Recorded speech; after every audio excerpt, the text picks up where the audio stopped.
Assalamualaikum warahmatullahi wabarakatuh. Salam penyuluh hukum. Sahabat penyuluh, viral lagi kasus dugaan kekerasan yang dilakukan oleh seorang kepala sekolah terhadap siswanya yang ketahuan merokok.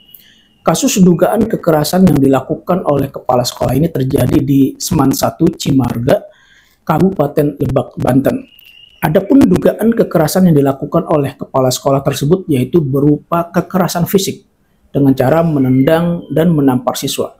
Dari informasi yang beredar, kekerasan tersebut terjadi secara spontan yang disebabkan karena siswa yang menjadi korban kekerasan tersebut ketahuan sedang merokok. Akibat dari tindakan kepala sekolah yang diduga melakukan kekerasan dengan cara menendang dan menampar siswa yang kedapatan sedang merokok, membuat orang tua siswa tidak terima atas perlakuan kepala sekolah tersebut dan kemudian melaporkan atau membuat pengaduan atas tindakan kekerasan tersebut kepada pihak berwajib dan berujung pada kasus hukum. Sahabat penyuluh, pada dasarnya apapun alasannya, kekerasan terhadap siswa atau terhadap anak, apalagi dilakukan di dalam lingkungan pendidikan atau di satuan pendidikan, jelas tidak dibenarkan. Mungkin sebagian orang akan berpendapat bahwa apa yang dilakukan oleh kepala sekolah atau pendidik tersebut benar, karena berpendapat bahwa hal itu tidak lain adalah bagian dari pendisiplinan atau mendidik siswa. Kemudian ada juga orang yang berpendapat bahwa apa yang dilakukan oleh orang tua korban atau orang tua siswa yang melaporkan kepala sekolah atau pendidik tersebut dianggap berlebihan. Sahabat penyuluh, salah satu hak anak sebagaimana yang tercantum di dalam pasal 9 ayat 1A Undang-Undang Nomor 35 Tahun 2014 tentang perubahan atas Undang-Undang Nomor 23 Tahun 2002 tentang perlindungan anak adalah hak mendapatkan perlindungan di satuan pendidikan dari kejahatan seksual dan kekerasan yang dilakukan oleh pendidik, tenaga kependidikan, sesama peserta didik, dan atau pihak lain. Terlepas dari pro dan kontra dalam kasus ini, seperti yang telah saya sampaikan di awal bahwa apapun alasannya, kekerasan terhadap anak atau siswa di satuan pendidikan tidak boleh dilakukan. Misalkan menendang, menampar, memukul siswa dengan alasan untuk melakukan pendisiplinan siswa atau dengan alasan mendidik siswa. Jelas perbuatan ini tidak dibenarkan. Saya ulangi bahwa apapun alasannya, kekerasan dalam lingkungan satuan pendidikan atau sekolah tidak dibenarkan.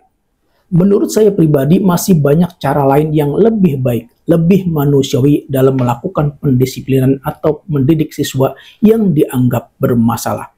Larangan melakukan kekerasan terhadap siswa atau terhadap anak tercantum di dalam pasal 76C Undang-Undang Nomor 35 Tahun 2014 tentang perubahan atas Undang-Undang Nomor 23 Tahun 2002 tentang perlindungan anak.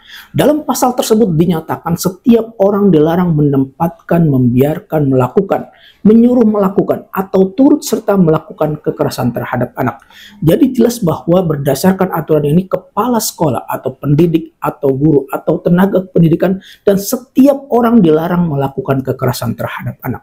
Kekerasan yang dimaksud di sini yaitu setiap perbuatan terhadap anak yang berakibat timbulnya kesengsaraan atau penderitaan secara fisik, psikis, seksual, dan atau penelantaran, termasuk ancaman untuk melakukan perbuatan pemaksaan atau perampasan kemerdekaan secara melawan hukum.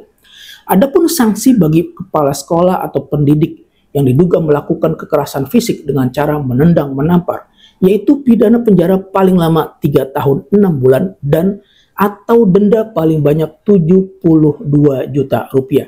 Jika akibat dari perbuatan tersebut mengakibatkan anak atau siswa luka berat, maka sanksinya pidana penjara paling lama 5 tahun dan atau denda paling banyak 100 juta rupiah.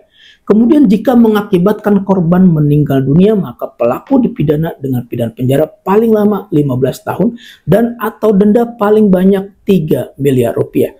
Ketentuan sanksi ini tercantum di dalam pasal 80 Undang-Undang Nomor 35 Tahun 2014 tentang perubahan atas Undang-Undang Nomor 23 Tahun 2002 tentang perlindungan anak. Sahabat penyuluh, salah satu pertimbangan hadirnya Undang-Undang Perlindungan Anak diantaranya adalah bahwa anak sebagai tunas, potensi dan generasi muda penerus cita-cita perjuangan bangsa memiliki peran strategis ciri dan sifat khusus sehingga wajib dilindungi dari segala bentuk perlakuan tidak manusiawi yang mengakibatkan terjadinya pelanggaran hak asasi manusia.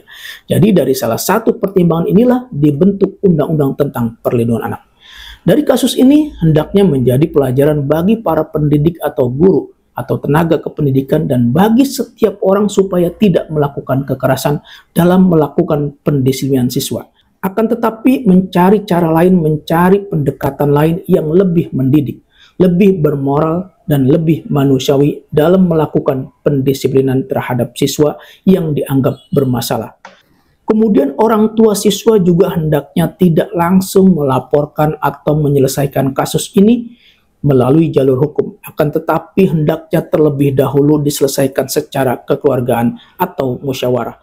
Kemudian untuk pendidik atau guru hendaknya lebih bijak dalam menangani kasus-kasus seperti ini dan hendaknya bisa menggunakan pendekatan humanis, misalnya seperti dengan cara cukup memanggil kedua orang tua siswa ke sekolah dan menceritakan permasalahan yang terjadi. Kemudian antara pendidik atau guru dan orang tua siswa secara bersama-sama mencari cara penyelesaian yang terbaik bagi siswa yang bermasalah tersebut tanpa kekerasan. Semoga kasus ini oleh pihak berwajib bisa dilakukan mediasi, bisa diselesaikan secara musyawarah untuk kepentingan terbaik bagi pendidik, orang tua siswa, dan tentu untuk kepentingan terbaik bagi siswa itu sendiri.